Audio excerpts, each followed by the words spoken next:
Before I headed to Tewkesbury to stay, I went to my dear friends down in Surrey, Alison and Pete, and Alison's brother Miles and their parents, Joan and Linford. I hadn't seen Miles for a very long time, and Joan and Linford are like my adopted parents, if you like. Been so supportive. The kids call her Grandma Joan. My birth name is after Joan Ann. Very special to me. Went to Poleston Lacey, which was the National Trust property very near where I grew up. That's where Queen Mother had her honeymoon. And the gardens were pretty with a kite surfer, if that's what you call them, flying overhead, and there was jazz in the gardens. It was beautiful. It was lovely to see inside again, the gold room, very ornate and spectacular. It was great to see. It was so well attended. This is a random picture of Clark's Cafe, and basic egg and bacon of a Monday. That cafe's been there since I was a kid. And this is Bookham High Street, where I grew up, the local village shops, just for reminiscing for me in my local area. They were kind enough to make me a birthday celebration, which was most fun. Oh my God! That keeps going, yeah. And stick that in your pipe and smoke it. And then I was off to Tewkesbury and a beautiful abbey there. I loved the grounds. The nature reserves around were wonderful. This is a mulberry bush in the grounds that was all tied up so that the fruit wouldn't be walked into the church, which I thought was great. Again, stunning architecture of the place. I'm in Tewkesbury Abbey. This rather haunting music coming from the organ. It's a fairly empty church.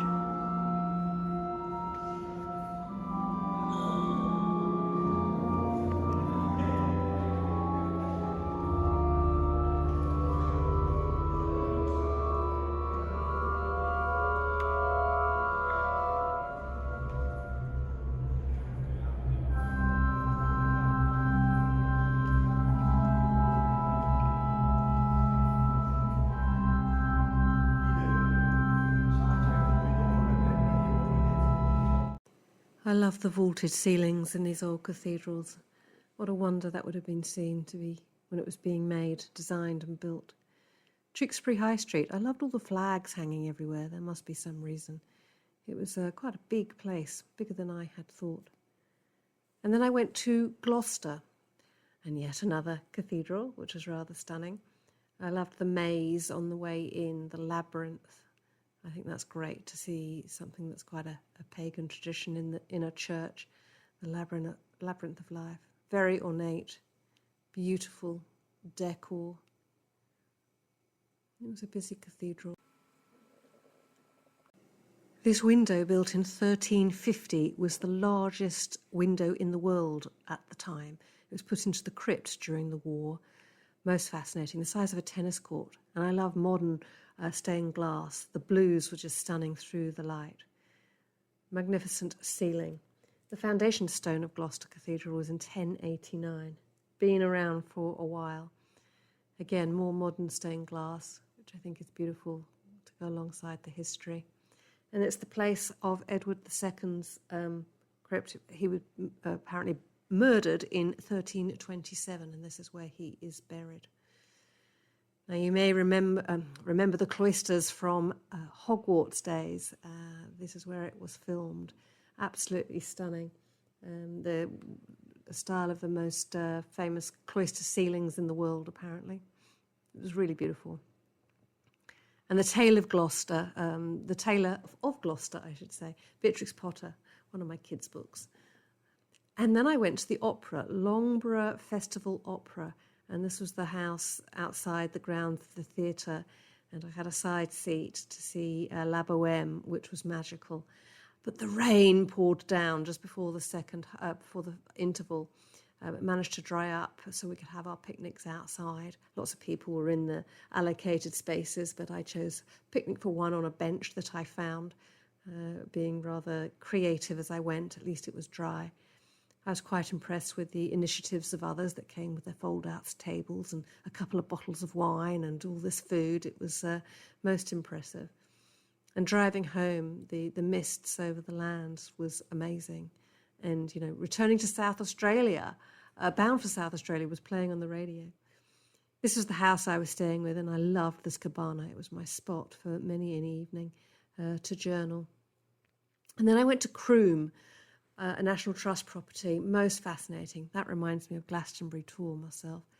And I befriended the guide, Malcolm, who was an incredible man, almost 91, and he gave me the history of the place. He'd been working for the family in the grounds and the location for 70 years, quite incredible. And there he was, just before his 91st birthday.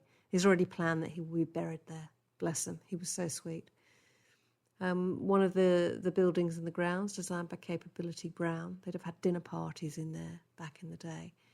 It was a great place. The Rotunda at Croome. You can always pause and have a read if you want about how it was redecorated and used.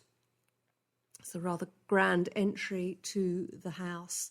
Again, it had been restyled over an Elizabethan building, as often places were. It had a varied history. The ornateness of the ceilings was beautiful. I loved seeing the bare walls, that what was behind, all the decor, etc. Croome has been in the Coventry family since the 16th century, and it was a great history to see with china and the ornate rooms. Croome if you want to find out more. And the grounds were beautiful as well. It was a lovely day. And it was quite a big walk back to the car park, which was great. And then I went to Worcester, of Worcestershire sauce fame, and I had to go and see Liam Perrins. I don't know why. I just needed a picture of it. And then I parked and walked down to Worcester Cathedral, which was closed for an event, so I didn't actually get to see inside, so you're spared of more internal church pictures. But it was rather glorious from the outside. And there was a lot going on in Worcester. This was Greyfriars Building. The wait list to get in was too long, so I didn't look inside, but the grounds were beautiful with the old Elizabethan buildings, lots of people having afternoon tea, but I was kind of ready to move on. And the next day I took a trip to Wales, and I went to Chepstow Castle, rather magnificent, hanging off the banks of the river here, the ancient abbey and ruins. It's been there since the time of the Norman conquest, 900 years, and a stronghold there for some of the wealthiest people in Wales. For 6 centuries in Chepstow have lived there, and it was still so well preserved on the edge of the River Wye. And you could see inside, that would have been 2 levels of building at the time, and then it was brought down, the windows were changed, etc. Again, you can always pause to read. And I loved how they had a sort of medieval setup in the middle with people that you could talk to about what was going on at the time, so kept the kids interested as well. So that was the view down the river to the little bridge there, which I took a walk over and went to the area. And this was a lady making butter, and she showed me the process, which was quite fascinating. And then I met a herb witch. And she was great, telling me about how it would have been working back in the day and looking after the troops. There was a view from the bridge back at the castle. Another damp day in Wales. I'm an 8th Welsh, so going back to my heritage. And I literally walked from England to Wales across this bridge. The river divides the two. I don't know why I had an obsession to go and see the Severn Bridge crossing, but I did. I wanted to take a picture. I don't know, there's something about the architecture and standing so close to a bridge linking 2 countries. The noise was amazing. I found it most fascinating. This is Tintern Abbey. I didn't stop. I kind of a bit lost with all the scaffolding there and so many cars. I just took a drive through. But the towns of Wales were beautiful. I stopped at a few at Ross-on-Wye and Monmouth and took a look around. And I wanted to go into the forests and go and see Merlin's cave. No, King Arthur's cave that was made famous in the TV series Merlin, which I'd watched with my kids. And it was great to go in and see it. You can imagine people staying in here over the years and the hermits. It was a magical space. So if you're a fan of Merlin, you'll recognise some of these scenes and countryside. It was beautiful to be out in the forest. This is the moment that you decide to sit in the garden and read, and the neighbours come out.